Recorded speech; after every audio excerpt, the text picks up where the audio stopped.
Hey there! In this video, I'm going to go over the strategies that are working right now that should be a core part of your 2021 digital marketing strategy. Hey there, Ryan Whiteside here, Director of Digital Marketing at Two Wheels Marketing, where we manage millions of dollars in marketing ad spend each year across multiple industries. In this video, I'm going to go over 8 marketing strategies you should be using as part of your 2021 digital marketing strategy. So let's get started. The first is experiment with less conventional ad platforms. If you're a serious marketer, you're probably running Google ads. You're probably running Facebook and Instagram ads. Customers live on those platforms, which is good. However, most marketers turn to those platforms first when it comes to their marketing dollars, which means it's highly competitive and ad costs are at a premium. Depending on what industry you're in, it may be worth experimenting on platforms like TikTok and Snapchat, where you can stretch your marketing dollars much further. As an example, one of our clients is getting 10 times lower CPM or cost per thousand impressions than they are on YouTube. Results may vary, but in general, I think you can reasonably expect ad costs to be at least 2 or 3 times cheaper. Now, because these platforms are newer, their targeting options aren't as dialed in, so you need to reach more people to find your audience. But all things considered, if you're looking to expand into new opportunities in 2021, use some of your budget on these newer platforms and see if it connects with your audience. Number 2, find hot prospects when they're searching. Okay, I know I told you to test the newer platforms, but the tried and true platforms still work too. In particular, the big G, Google. You've heard of them. It's what millions of people use to search for answers. You'll often find your hottest prospects on Google because they're actively seeking you out. For example, if someone does a search for best dentist near me, there's a pretty high chance that person is immediately seeking to go to the dentist. And the fact is, showing up in the organic results is becoming increasingly difficult.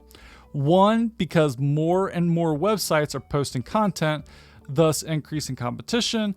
And more importantly, number 2, Google continues to push organic results down in favor of ads, map packs, search snippets, and more. If you want to be front and center in a search result, ads are often the way to do it. Now, I'll be honest, competition is high on Google Ads. That's why you need to be strategic and have a good landing page to send people to, and thoroughly optimize your ad account so you're only bidding on keywords that are most relevant. Number 3, reach all of your potential customers with disruption ads. Search ads are great, but there's a problem with them. You can only target people that are actively searching for something. For whatever reason, not everyone thinks to do a Google search. As an example, let's take gym owners. Some of their potential customers are going to search for gyms near me or gyms, insert your city name.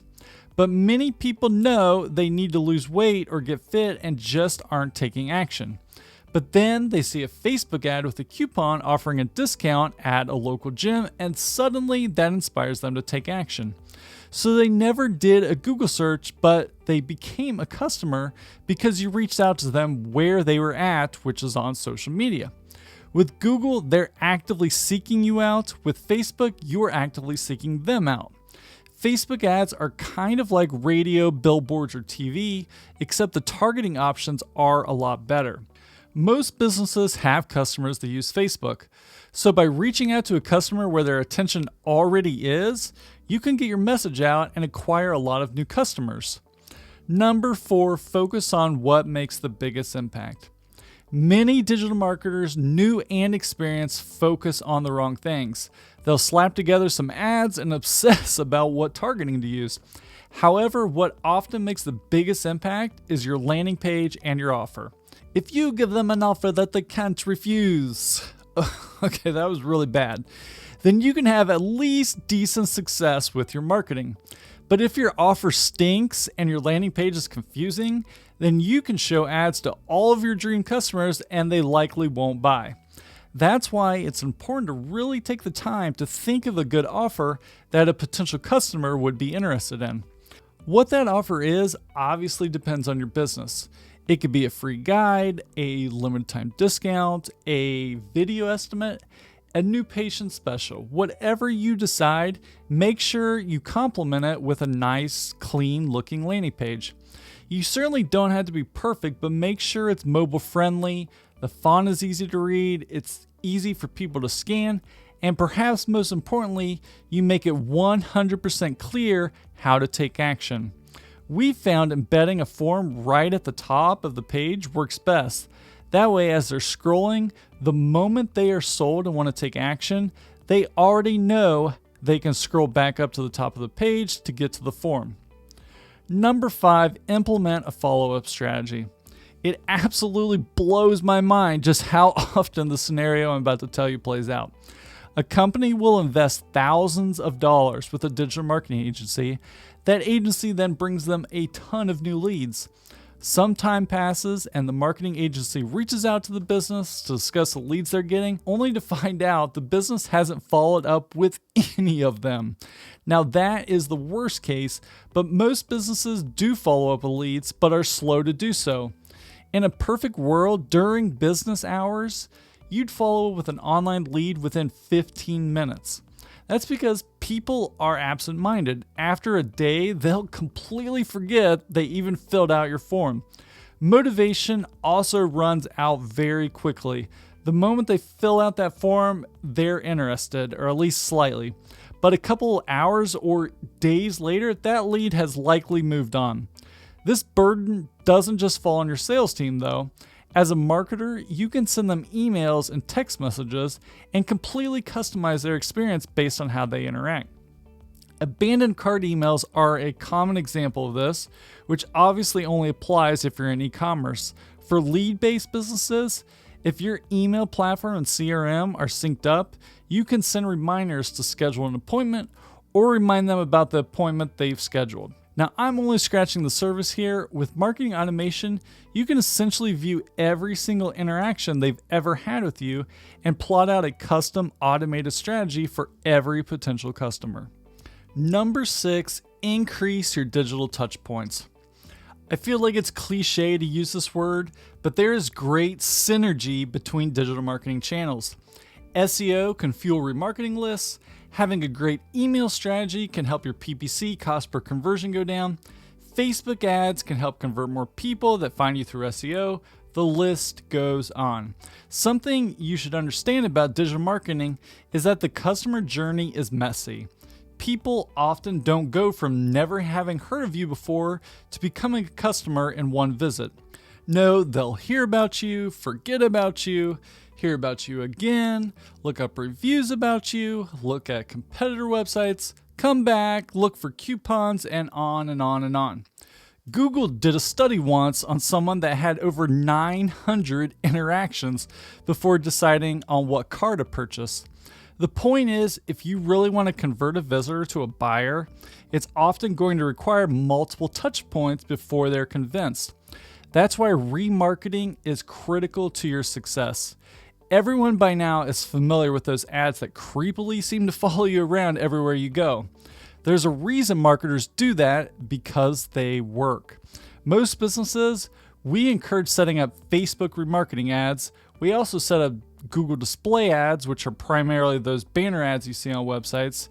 YouTube remarketing ads are also great. The point is, remarketing is often one of your highest ROI marketing strategies. Number 7, grow your business organically. I'll be honest with you, starting a blog and growing your traffic organically is much harder than it used to be.